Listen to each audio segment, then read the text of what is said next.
আমরা আসছি 6 cover switch gate. নতুন পানি, নতুন সব কিছুই দেখা যাচ্ছে। এখন পানির অনেক গতি বোঝাই যাচ্ছে। পানির তল থেকে যে পানিটা বাড়ি মারছে বা উপরে উঠছে, আপ ডাউন করছে, তো দেখা যাচ্ছে যে এখানে পড়লে কেউ এখানে হয়তো ক্ষতিগ্রস্তই হবে। তার দেখা যাচ্ছে যে তল থেকে যে বাড়িটা মারছে, আসলে কেউ এখানে আইসা সাবধানতার ভাবে চলাফেরা করা লাগবে, যাতে এই পানির যে ইটা আছে এখানে কেউ ফাল বা লাফালাফি করা যাবে না, কেউ বাজি ধরা যাবে না। বাজি ধরলে হয়তো যেখানে গোসল করা যাচ্ছে, খোলা পানি গোসল করতেছে। এখন মাছের জন্য ভেসাল বা মাছ ধরার জাল তৈরি করা হচ্ছে, ওখান তৈরি অলরেডি হয়ে গেছে। তো এখনও মাছ ধরার জন্য কোনো পরিকল্পনা পরিবেশ নেই।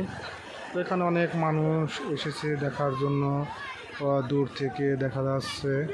তো সেই ক্ষেত্রে মানুষ এখানে অনেক সুন্দর পজিশন, সুন্দর পরিবেশে এখানে দেখা যাচ্ছে। এখানে ফুচকা এবং চটপটির দোকান পাশারও আছে।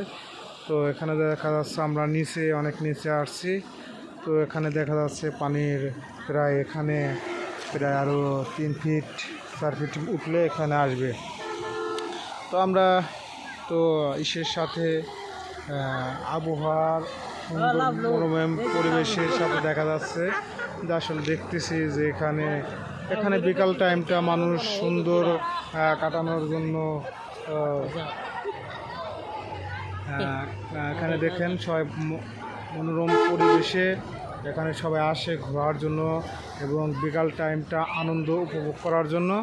তো সেই ক্ষেত্রে আমরা আপনাদের আজ দেখাতে পারছি যে নতুন পানি, নতুন গাঙের নতুন সব কিছুই, আর নতুন সুইচ গেটে। এই সুইচ গেটে যে সর্বনাশে অনেক মানুষের অনেক প্রাণহানি হয়ে যায়। আসলে অনেকের সাথে বাজি ধরে, অনেকের সাথে অনেক কিছু করে। তো এটা থেকে আপনারা সব বিরত থাকবেন, কারোর সাথে বাজিও ধরবেন না। এরকম